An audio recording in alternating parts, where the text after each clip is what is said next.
우리 주제피워 회복 캠페인 같이 하겠습니다.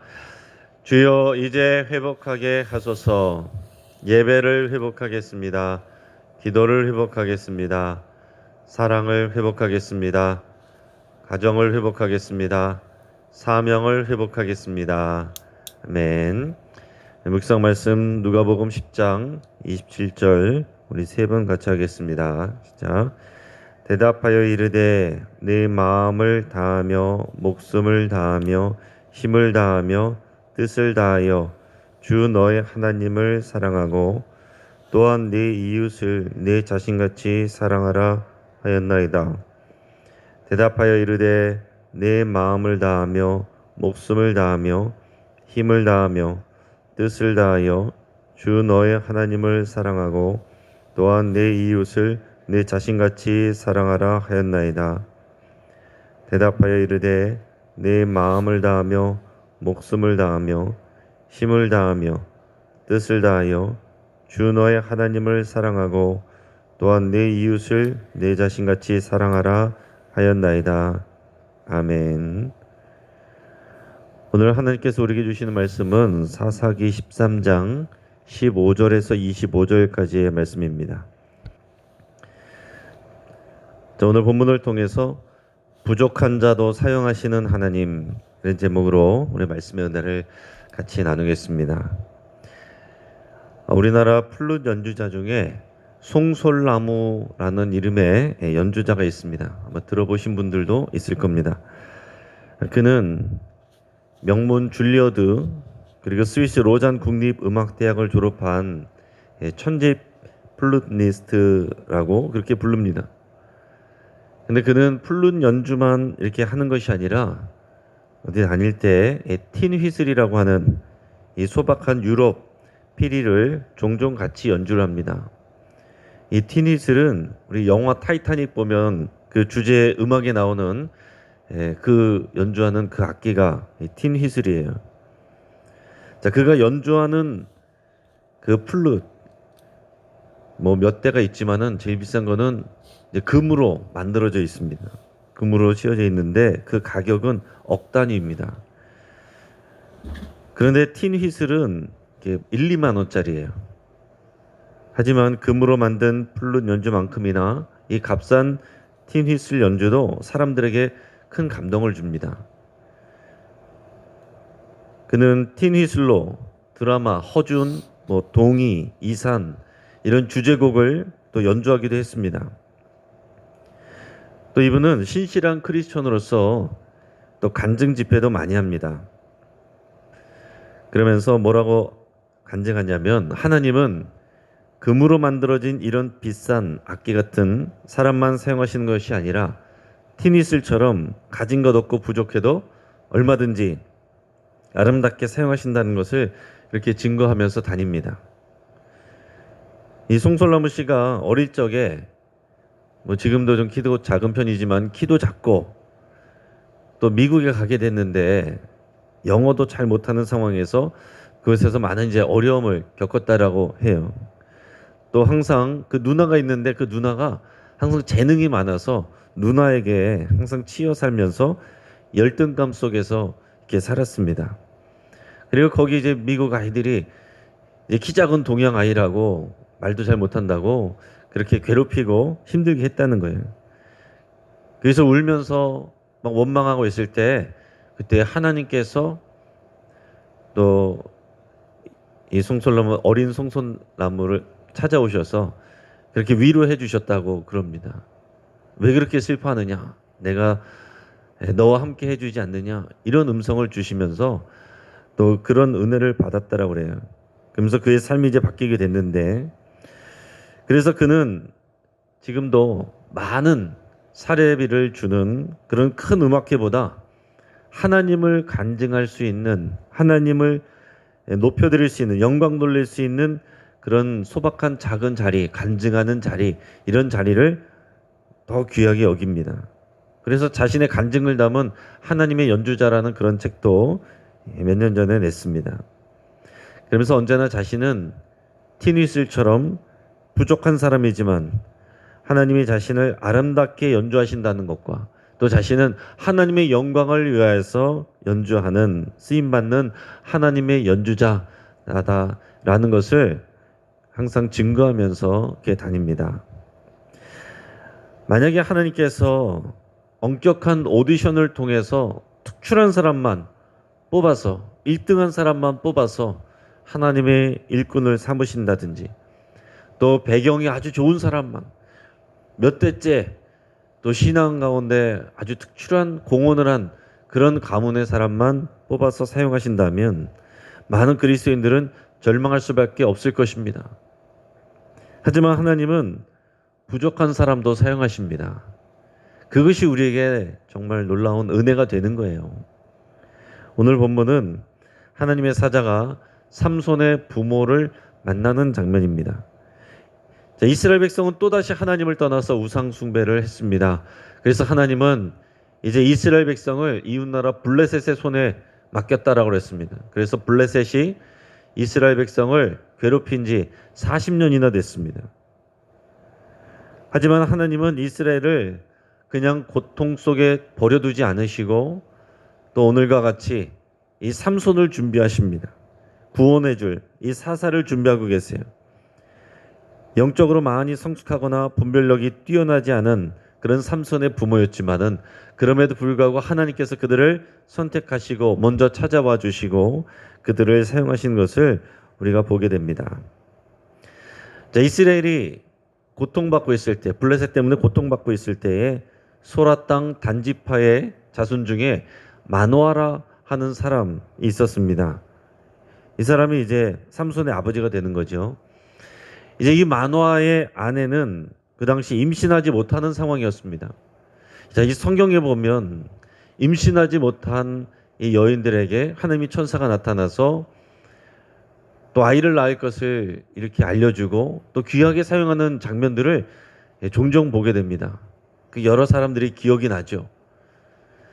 그 왜 그럴까 이런 생각을 해보게 되면 저는 개인적으로 생각할 때 그 하나님 앞에서 가난한 심령, 간절한 마음, 그 아이를 낳지 못하는 그 여인은 그 당시 고대군동 사이에서는 굉장히 지금 상황보다도 훨씬 더 힘들고 또 어려운 그런 마음을 갖게 되는 거거든요. 그러면서 하나님 앞에 기도할 때 더욱 간절한 마음으로 기도하게 됩니다. 이런 가난한 심령을 하나님이 찾으시고 사용하신다라는 것을 생각하게 됩니다.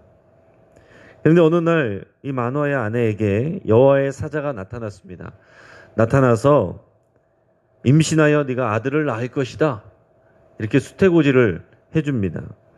그러면서 태어날 아기를 위해서 이 산모에게 포도주와 독주를 마시지 말고 어떠한 부정한 것도 먹지 말라. 이렇게 얘기를 해줍니다. 그러면서 태어나는 아기의 머리에 삭도를 내지 말라 그랬습니다. 그러면서 이 아이는 하나님께 바쳐진 나실인이다 이렇게 얘기했어요. 하나님께서 선택하고 구별한 사람이다라는 거예요. 나실인은 하나님께 바쳐진 사람, 헌신되어진 사람, 드려진 사람, 구별된 사람 이런 의미를 갖고 있습니다. 그래서 보통 나실인들은 포도주와 독주를 마시지 않고 또 부정한 것을 멀리하고 머리에 삭도를 대지 않도록 그렇게 하였습니다.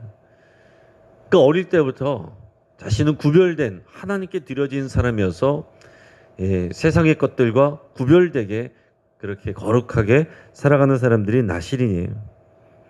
자, 하나님은 삼손의 어머니부터 그렇게 거룩하게 구별되도록 어머니부터 포도주와 독주 그리고 부정한 것을 다 먹지 말라고 그렇게 말씀을 하셨습니다. 여러분 그 당시에 포도주를 마시는 것은 뭐 문제가 되지 않아요. 그 예수님도 포도주를 식사 가운데서 하실 정도로 포도주는 그 당시 일반적인 음료였습니다.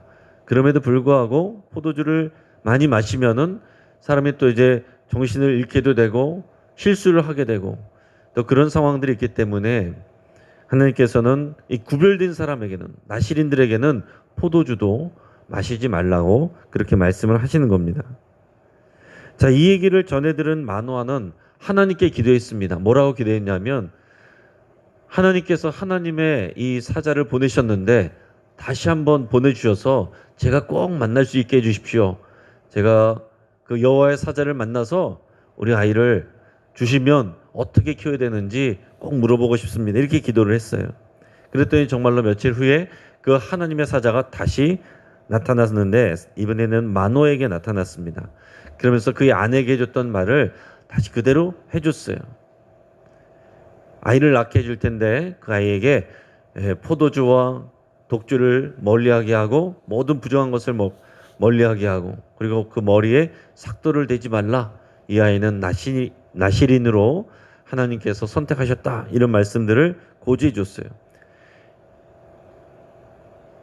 본문 바로 앞에까지가 여기까지의 내용입니다. 그리고 나서 이 얘기를 듣고 나서의 시작되는 내용이 오늘의 본문이에요. 15절에서 18절까지 말씀을 우리 같이 읽겠습니다. 마노아가 여호와의 사자에게 말하되 구하옵나니 당신은 우리에게 머물러서 우리가 당신을 위하여 염소 새끼 하나를 준비하게 하소서 하니 여호와의 사자가 마노아에게 이르되 네가 비록 나를 머물게 하나 내가 내 음식을 먹지 아니하리라.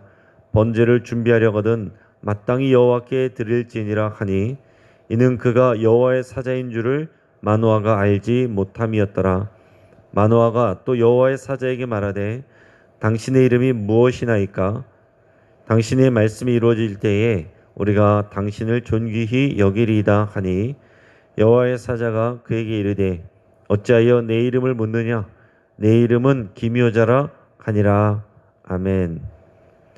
자, 마노아는 그 사람이 여호와의 사자에게 자신의 집에 머물러 달라고 부탁을 했습니다. 여호와 사자에게 우리 집에 머물러 달라고 자신이 대접을 하겠다고 이렇게 부탁을 했어요. 그 당시 이제 고대 근동 시대에는 잘 모르는 사람이라고 할지라도 지나가는 나그네라고 할지라도 환대하고 접대하는 문화가 있었습니다. 그런 지나가는 사람이 많지 않았고 사람을 만나는 일이 흔치 않았기 때문에 지나가는 사람도 잘 모르는 사람이라고 할지라도 초청을 해서 또 대접을 하고 또 숙식을 제공하는 그런 문화가 있었어요. 그것을 굉장히 영광스럽게 생각하는 그런 문화가 있었습니다. 그래서 마노아는 그냥 아무나 지나가는 나그네도 아니고 특별한 이런 분, 그러면서 뭔가 영어마에서 자신의 아이를 낳지 못한 상황에 아들이 낳을 것이라고 이렇게 얘기를 해주는 이런 분에게 자신의 집에 머물러 달라고 부탁하는 것은 당연한 그런 일입니다. 그러면서 마노아는 내가 당신을 위해서 염소 새끼를 한 마리를 준비하겠다라고 얘기를 했습니다. 그 당시 염소 새끼를 요리해서 준다는 것은 아주 굉장히 후하게 대접을 하는 그런 것입니다. 하지만 여호와의 사자가 말할 때 내가 이 집에 머물 수는 있지만 그러나 내가 그 음식을 먹지는 않겠다 얘기합니다. 그러면서 오히려 그 염소 새끼가 있는 것을, 염소가 있는 것을 나에게 주지 말고 여호와 하나님께 번제로 드려라 이렇게 얘기를 했습니다. 마노아는 그가 여호와의 사자인 줄을 깨닫지 못하고 있어요. 그냥 뭔가 특별한 능력이 있는 뭔가 대단한 사람이다 이런 생각을 했지만은 그냥 귀한 손님이다 이런 생각을 했지 그가 하나님께서 보내신 여호와의 사자란 것을 정확하게 깨닫지는 못하고 있었습니다. 그러면서 하나님이 하고 계시는 일을 지금 보지 못하고 있는 거예요. 그저 지금 내 눈앞에 보이는 이 손님을, 이 사람을 귀하게 여기고 대접하는 지금 그런 인간적인 생각에만 머물러 있다라는 얘기입니다. 그 영적인 분별력이 지금 예리하지 않다라는 거예요. 자, 마노아는 여호와의 사자에게 그러면서 이름을 물어봅니다. 이름을 물어보는 이유는 나중에 당신이 말씀하신 대로 내가 아들을 낳게 되면 우리가 당신을 귀하게 여기고 또 대접하겠습니다. 존귀히 여기겠습니다. 그러면서 당신의 이름이 무엇입니까? 이렇게 물어봤어요. 그랬더니 여호와의 사자는 왜 나의 이름을 물어보느냐? 그러면서 자신의 이름을 기묘자라고 소개를 합니다. 지금 여기서도 마노아는 여전히 하나님의 역사를 보지 못하고 사람에게만 잘하려고 하는 그런 모습을 보이고 있는 거예요. 지금 이것을 하나님의 역사로 인식하는 게 아니고 지금 이 뭔가 특별해 보이는 이 사람의 어떤 하는 일로 이렇게 생각을 하고 있는 것입니다. 그랬더니 여호와의 사자가 자신의 이름을 뭐라고 표현했냐면 나는 기묘자다 그랬습니다. 내 이름은 기묘자다. 자, 기묘자, 이 펠리라고 하는데 기묘자라는 말의 어근은 무슨 뜻이냐면은 형용할 수 없이 놀랍다 이런 뜻을 갖고 있습니다. 자, 영어로 하면 이제 원더풀 뭐 이렇게 돼 있어요. 자, 쉽게 말해서 엄청나게 놀라운 분이다 이런 뜻인데 근데 이 기묘자라고 하는 이름이 굉장히 특별한 이름입니다. 이 기묘자라는 이름은 나중에 이사야서에서 장차 오실 메시아 예수 그리스도를 계시할 때 그분은 기묘자라 모사라 전능한 하나님이라 평강의 왕이라 할 것임이라 이렇게 되어 있거든요. 그러니까 이 기묘자라는 말은 오실 메시아 예수 그리스도의 이름이에요. 자, 그런데 여기 나타난 여호와의 사자가 내 이름은 기묘자라 그렇게 얘기를 했습니다. 그래서 많은 신학자들은 여기에 나타난 이 여호와의 사자가 예수님일 것이다 이렇게 생각을 합니다. 그래서 구약에 나타나는 많은 경우에 예수 그리스도께서 곳곳에 그 흔적이 있습니다. 근데 이렇게 영적으로 지금 분별력이 무뎌져 있는 그 당시 이스라엘 백성들이 대부분 그랬고 그나마 나은 것이 이제 마노아인데 마노아도 지금 이것을 하나님의 역사로 인식하지 못하고 그냥 뭔가 특별한 사람, 이 사람에게만 집중하고 있는 이런 정도의 수준인데 이런 사람에게 예수님이 직접 찾아오셨다라는 거예요. 이게 굉장한 큰 은혜입니다. 지금 마노아가 자격이 있어서 그런 것이 아닙니다. 영적으로 분별력이 좋지 않은 무딘 사람이지만 하지만 하나님은 이런 부족한 마노아를 통해서도 역사하신다라는 것을 우리에게 보여주고 계십니다. 자, 그러고 나서 이제 마노아는 염소 새끼와 소재물을 가져다가 바위 위에 올려놓고 여호와께 드렸습니다.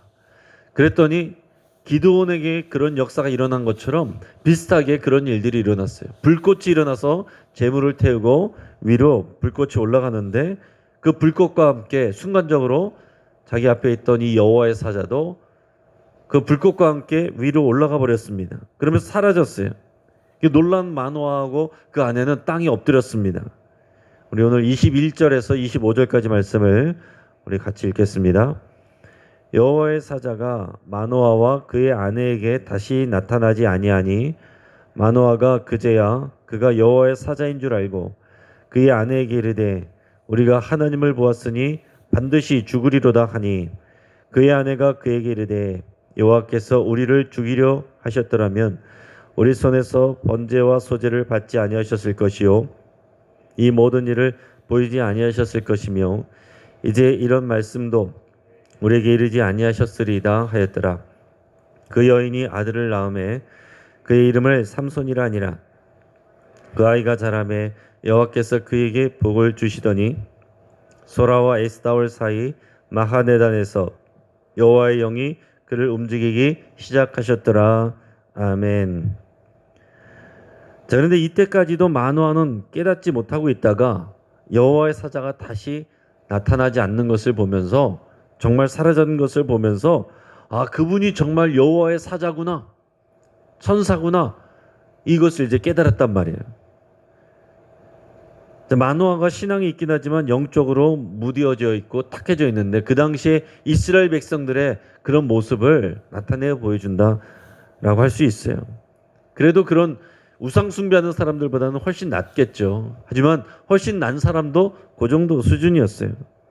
근데 마노아는 지금 하나님의 은혜가 임했다는 것, 그것을 감사할 줄 모르고 그것보다는 내가 여호와의 사자를 받고 하나님을 봤으니까 나는 반드시 죽을 것이다. 죽게 생겼다. 그러면서 벌벌벌 떨며 두려워했습니다. 자, 지금 하나님께서 하신 일들, 행하신 일들, 약속해 주신 일들 이거는 마음에 새기지 못하고 그냥 본인이 들어서 아는 얘기들, 하나님을 보는 사람은 죽는다더라. 이 얘기만 그냥 남아가지고 벌벌벌 두려움에 떨면서 살고 있다. 그러고 있다라는 얘기예요. 이게 우리들의 연약한 모습일 수 있습니다. 하나님이 약속해 주신 말씀보다는 내가 들어서 하는 말씀들, 내가 들어서 하는 얘기들, 하나님은 이렇대, 이렇게 하면 큰일 난대, 그런 정확하지 않은 말씀, 하나님께서 분명하게 적어주시고 또 명령하신 말씀이 아니라 내가 들어서 하는 말씀 가지고서 막연한 두려움을 가지는 그런 경우들이 우리에게도 종종 있습니다. 자, 그런데 오늘 말씀을 보면 마노아보다는 그의 아내가 그래도 영적인 분별력이 더 낫다, 영적으로 더 성숙하다라는 것을, 똑똑하다라는 것을 알 수가 있습니다. 오히려 아내가 그런 남편을 안심을 시켜요. 우리는 죽지 않을 것입니다. 왜냐하면, 그러면서 또박또박 세 가지를, 죽지 않게 될 이유를 세 가지를 얘기를 해주는데, 첫째는 하나님이 지금 번제와 소제물을 받으셨지 않느냐. 자, 두 번째는 제단 불꽃과 사자가 하늘로 올라가는 모든 것을 하나님이 우리에게 보게 하시지 않았느냐. 우리를 죽게 하셨으면 벌써 죽게 하셨지, 이거 다 보게 하시지 않았느냐. 자, 세 번째는 하나님께서 우리 아이에 대한 일을 알려주시지 않았느냐. 그 약속을 주셨는데 어떻게 우리를 죽이시겠느냐. 똑똑하죠? 이 마노아의 아내가 그래도 훨씬 똑똑했습니다. 그 담대했어요. 요즘 오늘날 한국 교회도요, 남편보다 그 아내가 똑똑한 경우가 많은 것 같습니다. 그 남편이 이 가장의, 영적인 가장의 노릇을 해야 되는데 실제로는 아내의 영적 분별력이 더 나은 경우들이 많이 있습니다. 그래서 이제 아내의 말을 잘 들어야, 교회에서도 아내의 말을 잘 들어야 주의 인도하심을 받을 수가 있습니다. 그런 말들 하잖아요. 아내 말하고 내비게이션 말 잘 들어야 된다고. 우리가 오히려 더 많이 기도하는 그런 이제 아내들이 많으시기 때문에 우리 한국교회가 이런 여성들의 그런 기도를 통해서 또 하나님의 인도하심을 많이 받고 또 은혜가 있습니다. 또 그러한 가운데서 또 쓰임받는 남성들을 통해서 하나님께서 역사하시는 것을 여성들도 알아야 되고 또 존경을 해야 됩니다. 그래서 우리가 늘 기도하면서 남성들이 영적 가장으로서 세워질 수 있도록 여성들은 존중해주고, 또 남성들은 아내들을 귀하게 여기고, 또 하나님께서 아내들을 통해서 말씀하시는 것들을 귀담아 들을 수 있어야 되겠습니다. 그 이후에 마노의 아내는 실제로 아들을 낳았습니다. 그래서 그의 이름을 삼손이라고 했다 그랬어요. 그런데 이 삼손이라는 이름은 작은 태양이다라는 그런 뜻을 가지고 있다고 합니다. 자, 그 당시에 우상 숭배하는 백성들이 섬기는 신 중에 대표적인 것이 태양신인데, 그 태양신을 떠오르게 하는 태양이라는, 작은 태양이라는 이름을 아이에게 붙였다라는 것은 별로 그렇게 썩 잘한 일이다라는 생각이 들지는 않습니다. 그러면서 앞으로 일어날 일들에 대해서 뭔가 좀 불안한 감을 준다라는 얘기예요. 그런 것들을 보면, 이름을 이렇게 짓는 것을 볼 때에 마노아뿐만 아니라 그의 아내도 영적으로 또 남편보다는 낫지만은 그렇게 성숙하지는 못하다라고 좀 생각이 드는 부분이 있습니다. 여러분, 이렇게 부족함이 많은 마노아와 온전하지 않은 그의 아내였지만 하나님은 그들을 통해서 삼손을 주셨습니다. 그리고 말씀 가운데 그 아이가 자라가면서 하나님께서 그에게 복을 많이 주셨다라고 그랬고, 여호와의 영이 그를 움직이기 시작했다라고 말씀하고 있습니다. 지금 마노아와 그의 아내 그리고 삼손이 뛰어나서 하나님께서 복을 주시고 하나님의 영을 임하게 하신 게 아닙니다. 다 부족한데 하나님께서 그를 먼저 선택하셨고 찾아와 주셨고 약속해 주셨고 복을 주셨고 여호와의 영을 임하게 하셨을 때에 그 가정이 쓰임받고 삼손이 쓰임받는다라는 얘기입니다. 이제 말씀을 정리하겠습니다. 마노아는 영적 분별력이 아내보다도 더 떨어졌습니다. 아내도 하나님의 일꾼이 될 아들에게 작은 태양이라는 이름을 지어주는 것을 봐서 영적인 감각이 무디다라고 얘기를 할 수가 있습니다. 자, 그럼에도 불구하고 하나님은 이 연약한 삼손의 부모를 통해서 하나님의 구원을 준비하고 계십니다. 영적으로 부족하고 또 출산 능력이 없는 이런 간절한 사람들을 선택하셔서 하나님의 구원과 영광을 드러낼 준비를 하신다라는 것입니다. 마노아와 그의 아내는 부족하고 무딘 우리 자신을 떠올리게 합니다. 하나님보다 오히려 사람을 더 크게 보고 더 귀하게 여기고 하나님의 인정보다 사람의 인정에 목매다는 것이 우리들의 모습입니다. 하나님의 뜻보다는 당시 문화의 시류를 따라가는 그들의 모습이 우리들의 모습과 같아서 하나님의 말씀의 명령보다 이 시대의 사람들이 다 그렇게 하니까 거기를 따라가는 그런 연약한 모습들이 우리 안에도 있다라는 얘기예요. 그럼에도 불구하고 이런 연약한 우리들을 하나님께서 이 마노아의 가정처럼 사용하실 수 있습니다. 하나님만 의지하고 하나님께 우리의 삶을 드리기만 하면 하나님께서 우리를 사용하세요. 우리의 부족함을 인정하고 그래서 더욱 간절한 마음으로 가난한 마음으로 하나님께 의지하면 아들을 낳지 못해서 간절한 그 마음처럼 우리 삶 가운데 결핍이 있고 부족함이 있고 어려움이 있고 고난이 있어서 하나님 앞에 간절하게 기도하며 나가는 그 10년 가운데 우리의 부족함과 상관없이 하나님께서 역사하시고 복 주시고 성령으로 부어주셔서 하나님의 구원의 통로로 사용하실 수 있다라는 얘기입니다. 우리가 연약할수록 하나님의 영광과 권능을 드러내기가 더 좋은 것입니다. 하나님께서 우리에게 복 주신 것으로 인해서 여러분 감사하시고 부족한 것으로 인해서 더 감사하고 기대할 수 있기를 축복합니다. 같이 한번 기도하겠습니다. 우리 말씀을 붙잡고 함께 기도할 때에 우리의 연약함을 인정하고 하나님의 자비와 하심과 도우심을 구하며 기도하기를 바랍니다. 여러분 우리의 능력과 지식으로 알아서 살아갈 수 있는 사람 아무도 없습니다. 우리는 오직 하나님의 자비하심이 필요한 사람들입니다. 하나님 우리를 긍휼히 여겨 주시옵소서, 불쌍히 여겨 주시옵소서. 그렇게 기도하시고 이 시대에 나시린을 준비하는 구별된 부모가 되기로 여러분 결단할 수 있기를 바랍니다. 하나님께서 삼손만 그렇게 하라고 하는 것이 아니라 그 어미부터 그렇게 준비하라고 그랬습니다. 구별되라고 그랬습니다. 내가 먼저 구별된 부모가 될 때 우리 자녀가 구별된 하나님의 일꾼이 될 수 있습니다. 내가 먼저 구별된 부모가 되겠습니다. 여러분 그렇게 결단하면서 기도하시기를 바랍니다. 내가 사람보다 하나님을 더 존귀 여기는 그런 성숙한 신앙으로 자라가기를 결단하시길 바랍니다. 눈에 보이지 않는 하나님보다 눈에 보이는 사람에게 잘 보이려고 하고 그 사람들의 판단과 인정에 거기에 목매는 우리의 연약한 모습들을 다 주님 앞에 고백하고 내려놓고 보이지 않는 하나님의 인정과 하나님의 판단에 내가 맞춰서 살아가겠습니다. 이렇게 결단하며 기도할 수 있길 바랍니다. 우리 가정의 회복을 위해서 기도할 때 우리 거룩한 자녀들이 구별된 하나님의 일꾼 되기를 위해서 여러분 위해서 기도하겠습니다. 하나님께서 선택하여 주시고 구별하여 주시고 복 주시고 성령으로 충만케 해주시기를 위해서 같이 기도하겠습니다. 또 이번에 장로로 피택된 분들이 나시린처럼 구별되기를 위해서 여러분 같이 기도하시고 또 피택되지 못한 분들도 하나님의 뜻 안에서 귀하게 쓰임받을 수 있기를 위해서 함께 기도하겠습니다. 지금 코로나 오미크론 변이 문제로 우리 전 세계가 불안과 두려움 가운데 있습니다. 확산되지 않도록 위해서 우리 간절히 기도하겠습니다.